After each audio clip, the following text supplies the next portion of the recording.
Hello, and welcome back to Best in the Biz, the pod talking business with College of the North Atlantic student and alumni entrepreneurs. I'm your host, Ian McDonald, and today we're talking with Jamie Goosney, owner and operator of Aguathuna Drafting Consulting. Originally from Deer Lake, Jamie went on to study here at CNA in Stephenville. After schooling, he founded Aguathuna Drafting and Consulting, an engineering firm. Thanks for stopping by today, Jamie. How are you doing? Doing great, and thanks for having me on your podcast. Yeah, thanks for coming out.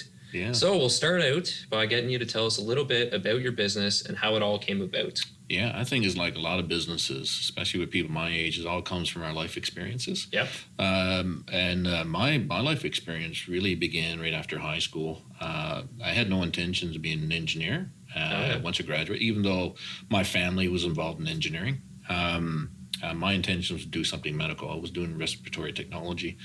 Got accepted in Algonquin College at the time, but due to poor planning, didn't really have the funds to do it. Yep. So actually, I took a job offer with the Hudson's Bay Company, went to the Arctic Circle, and lived up there for a couple of years.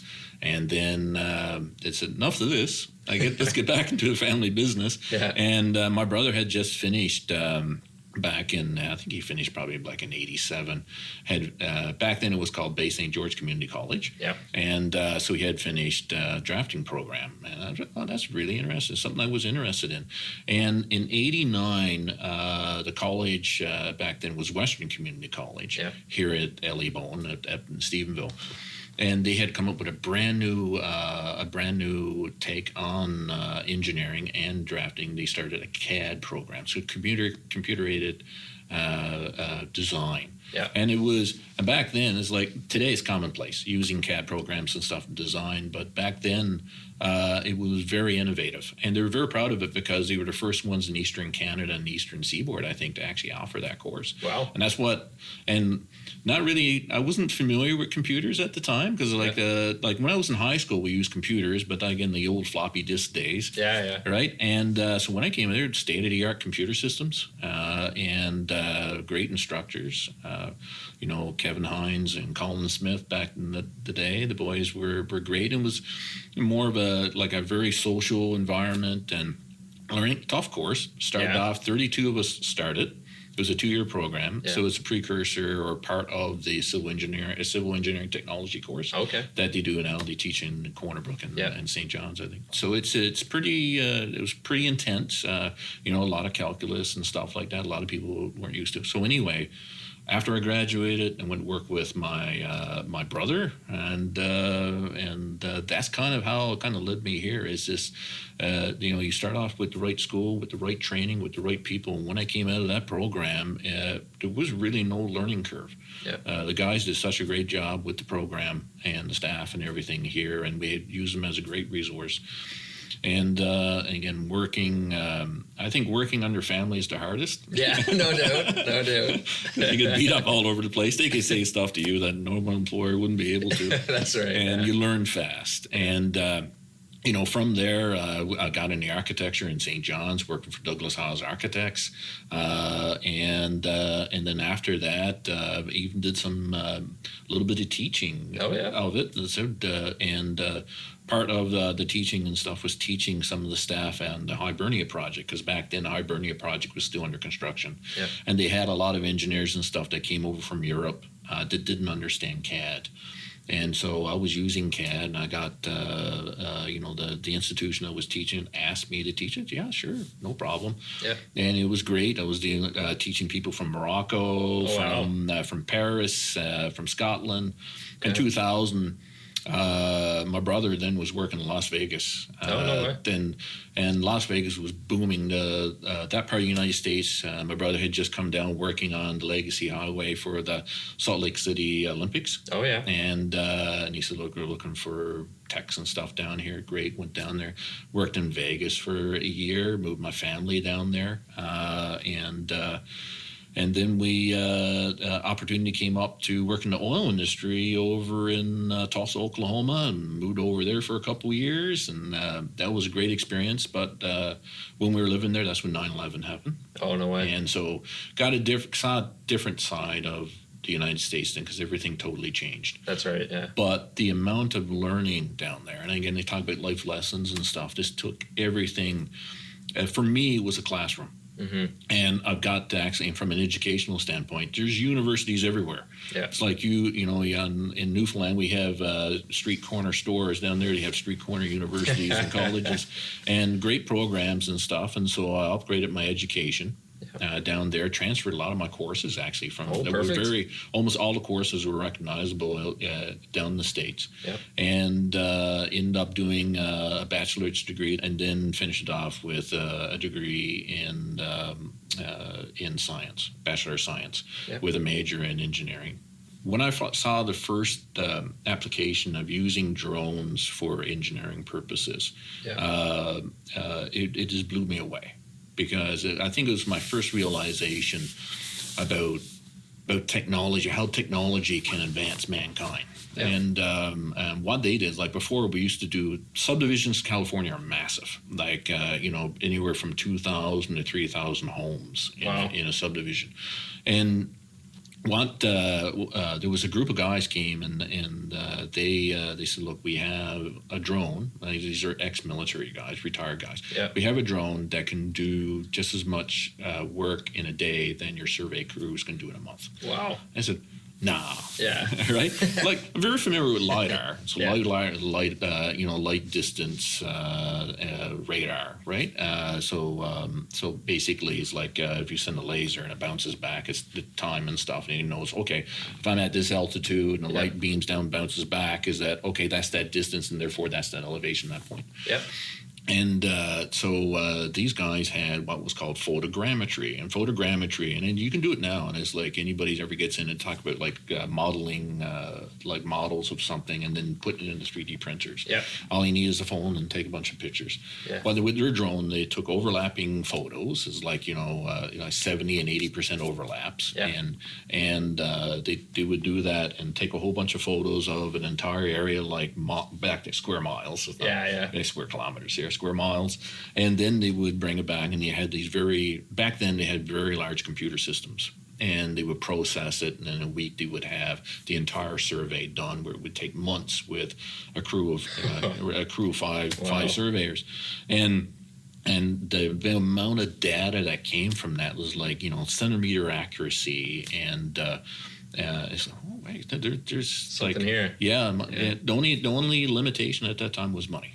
Right, the technology was there, but the computers were not there at the time, and I kept that in the back of my mind. And when I went to Alberta, I talked to them about it. And then when I was in Alberta, I was working for Stantec up there, and I was a senior associate with Stantec. And I would always go down to geomatics, which is surveying, right? Yeah. There, and talk to those guys, because they're, I was doing oil and gas, but also linear infrastructure.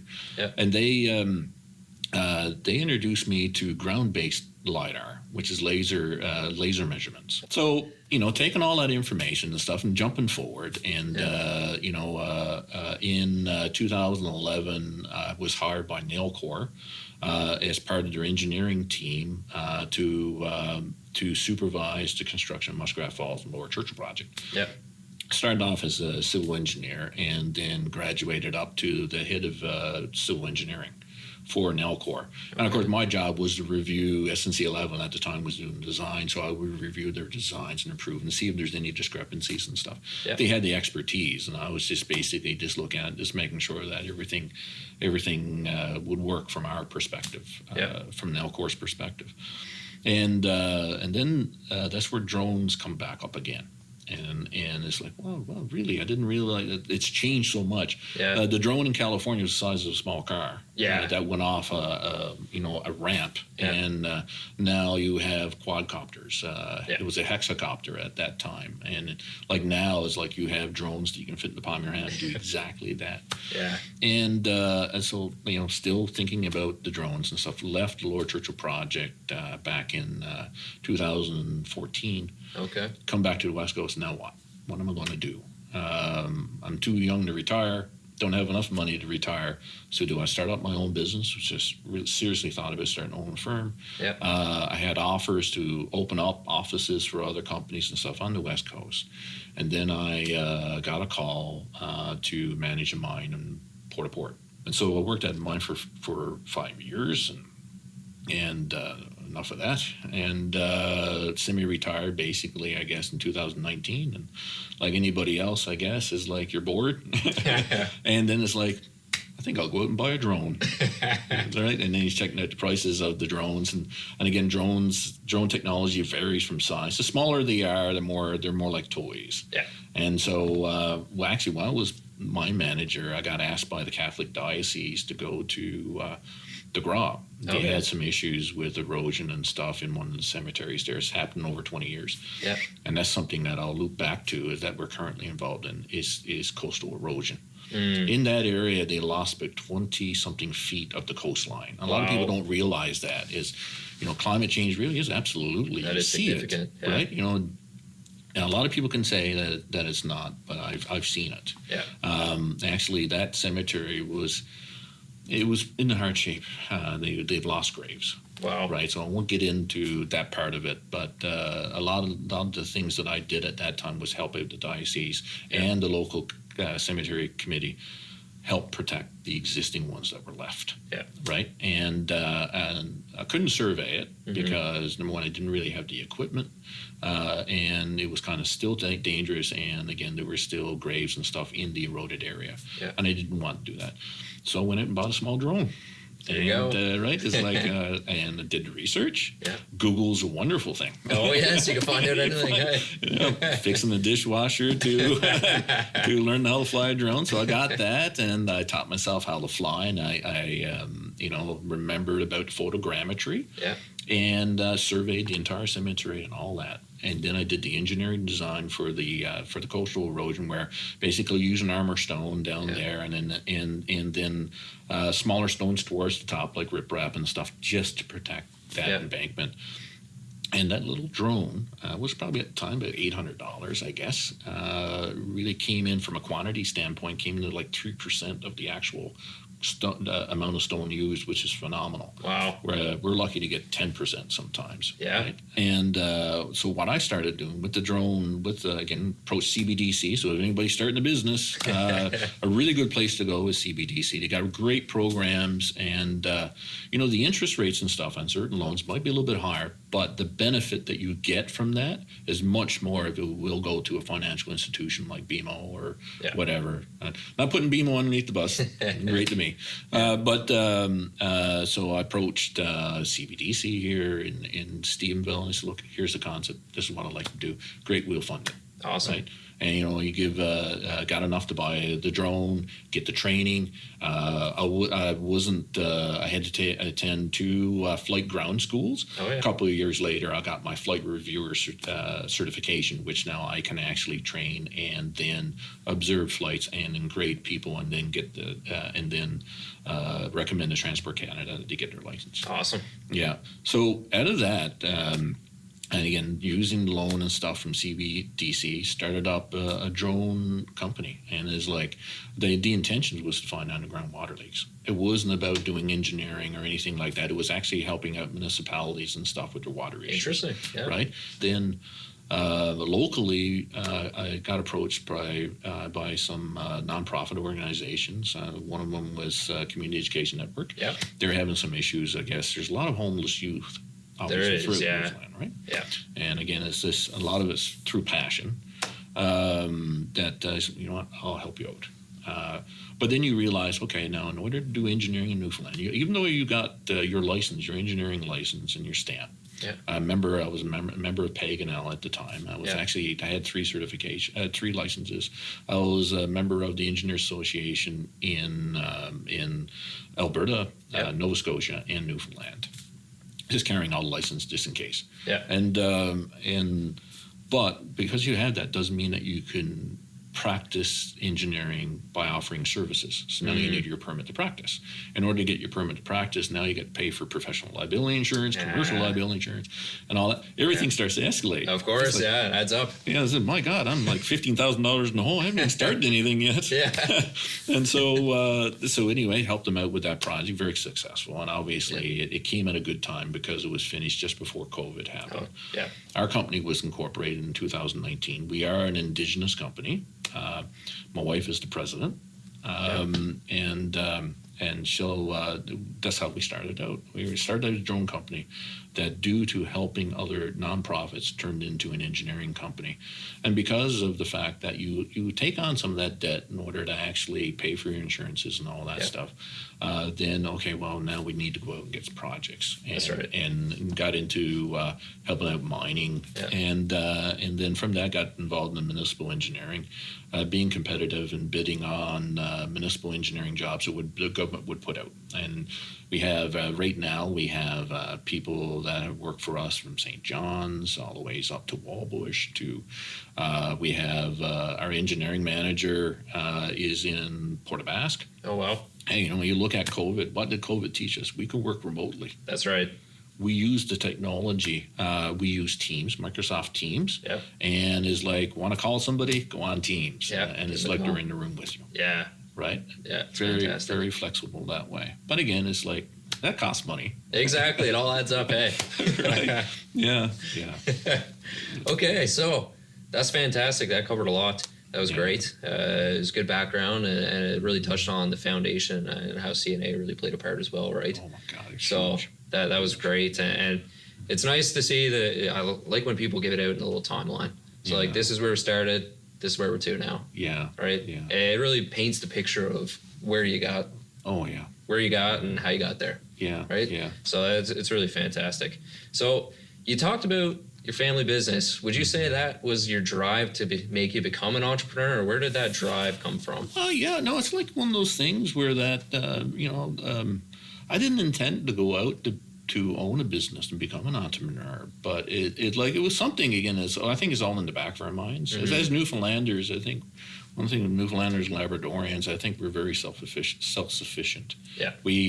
I think it comes back from the backgrounds. Is like, I grew up in Deer Lake, so that was the woods industry, and and everybody on my street, everybody owned wood trucks, and everybody working, and then it's like, okay, well, he's got his own business. You learn a few things. That's right. One thing I did find about being an entrepreneur, you can read all the material you want. I've taken tons of economics classes. In order to become an engineer, you need to have Economics 101. Yeah. I took that. I thought that would show me how to start a business. No, it does not. It can tell you how to balance your books and stuff. But okay, number one, like you got to register your company through the registry of deeds and to get that there, and then also too, now you need your insurances. Okay, now you got to register. You have to register for your CRA. If you make over like $30,000 or whatever, you need to do that. Some government organizations that if you work for them, you need to have CRA number, business number, and the two numbers you have are one. It's the same number, but it's just different letters at the end of it. One's for payroll, one's for your HST, so you become an HST collector, and then the other one, of course, is for your corporate taxes. But did I set out to be one?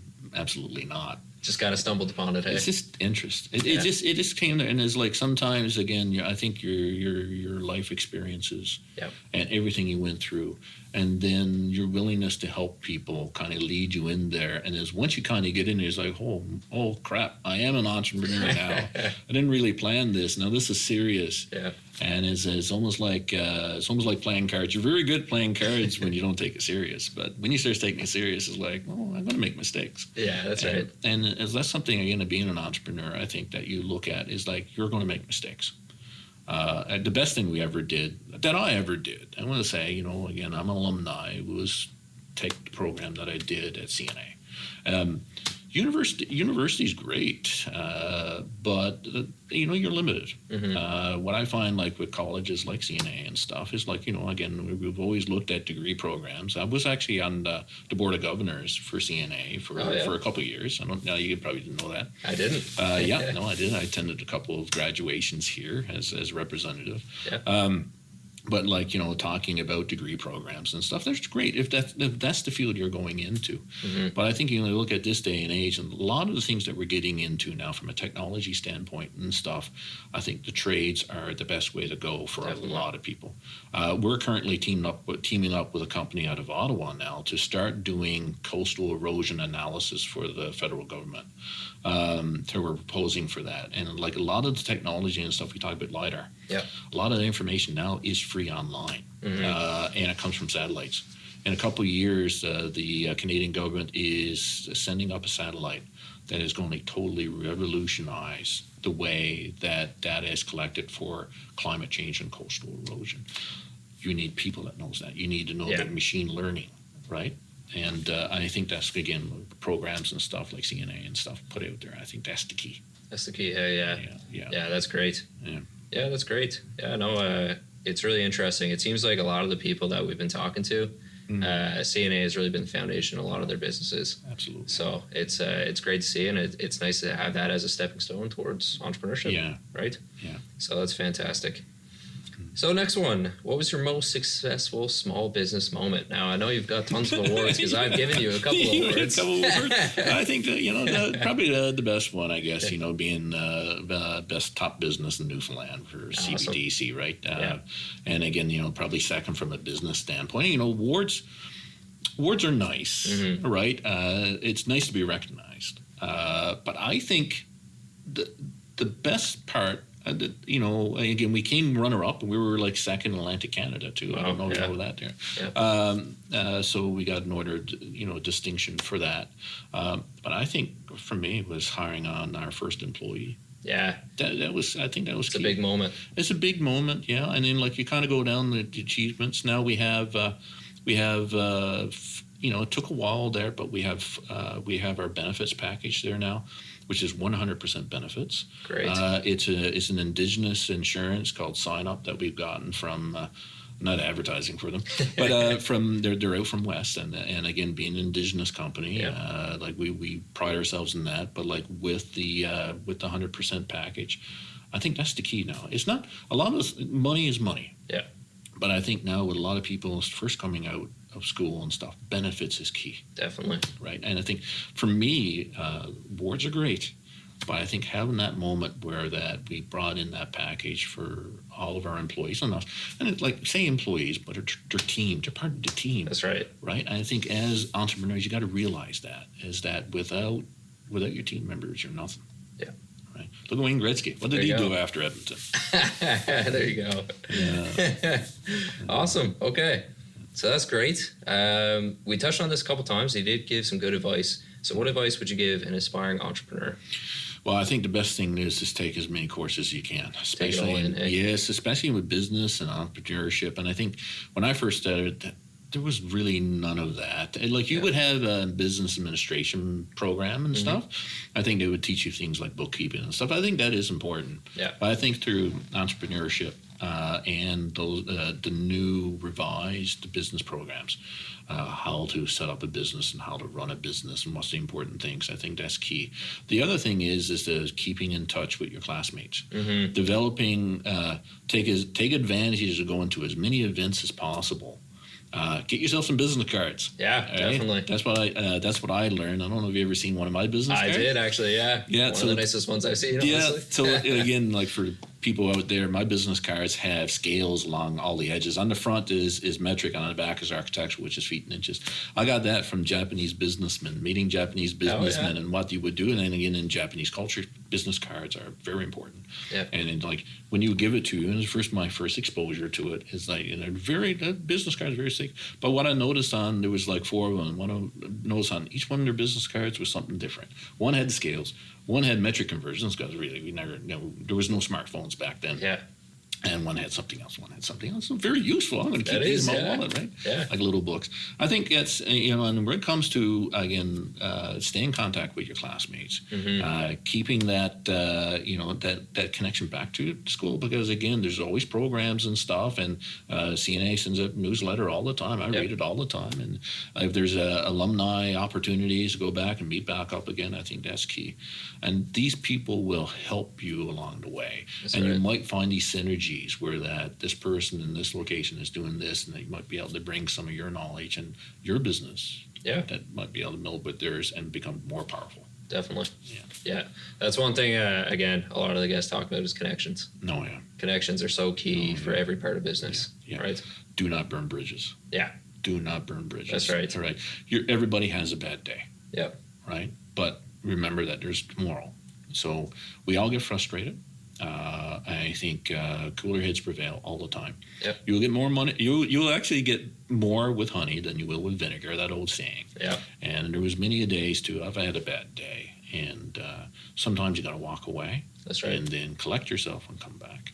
And I think if you can keep your head, the other thing is to within every business, when you start off, you need to know what you're doing. You need to know what your funding is going to be. How are you going to carry it through? There's nothing wrong with living at home, right? With your parents for a while, right? Because when you look at Amazon, how Amazon started. Exactly. Right? For the first 10 years, the guy that started Amazon never took any money from the company. Right? And it's just you put it back into your business. Your business is your life. And the old days of corporations and stuff and directors and stuff not being directly affected by bankruptcies and stuff within the business is gone. Right? You own that business. My bank account is linked to our business. That's right. Right? Our mortgages are linked to our business. And because you need to put up that capital. And that's the other thing. You need to start off with good credit. Get your credit built up. Get some capital assets. A car is capital assets. A motorbike is capital assets. A computer is capital assets. So when you're going in, like even CBDC, you need to have capital assets to go in there to help you to get your loans. No, that's great. It's really good. It's important to build that right from the start, right? Absolutely. Absolutely. That's great. That's pretty much it for today's session. So thanks again for chatting with me, Jamie. Appreciate it. Would you like to share your socials so the audience can get in touch if they like? Oh, wow. Well, again, my I won't put my cell phone out there. But my work email is Jamie, Jamie, at ADC, so Alpha Delta Charlie, engineering.ca. That's my work email. Perfect. We're looking for civil techs, civil engineers all the time.